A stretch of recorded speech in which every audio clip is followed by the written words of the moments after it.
Welcome back, listeners. You're tuned in to Digital Asia Radio. I'll be playing for you all the hits from my autoethnographic study.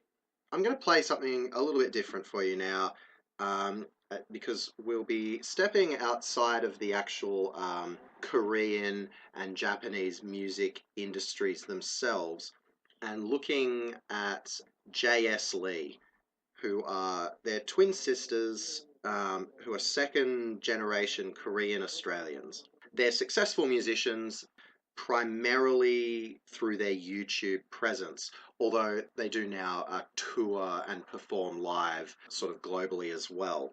But it was their YouTube presence that launched them into this level of fame. So they've had a strong YouTube presence for quite a while. Their videos are a combination of songs, anecdotes, and sort of cultural sharing.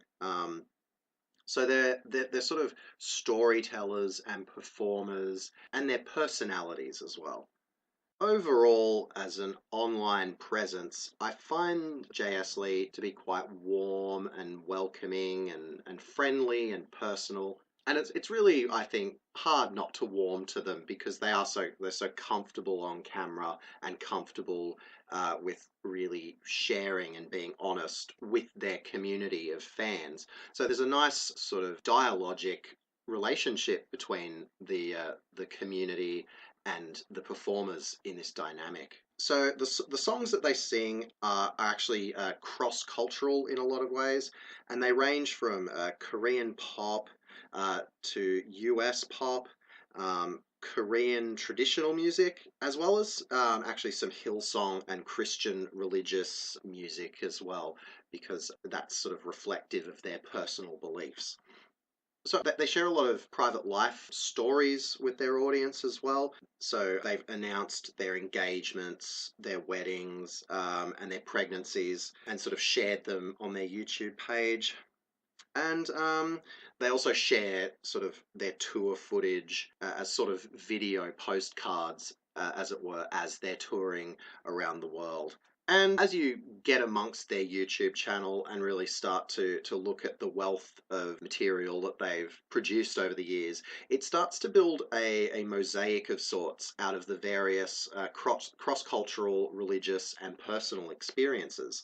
They do share and discuss certain Korean customs and cultural viewpoints, but as well as that, they engage in cultures as they tour. So you get a sense of that as well.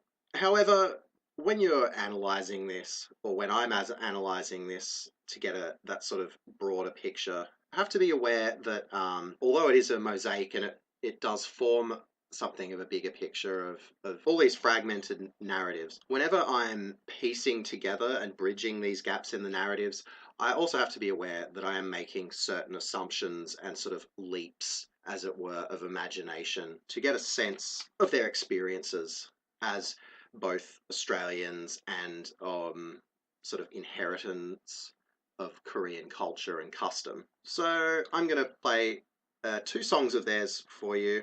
The first one is their cover of the incredibly popular 2012 hit Gangnam Style by Psy, which is obviously arguably the most well-known example of K-pop just generally as a worldwide phenomenon.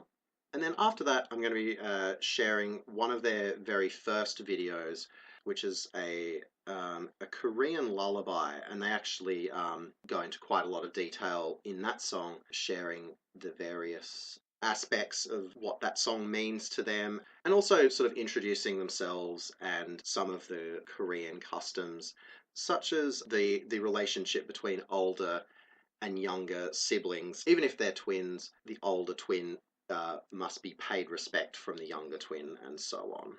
So anyway, I present to you Jayesslee.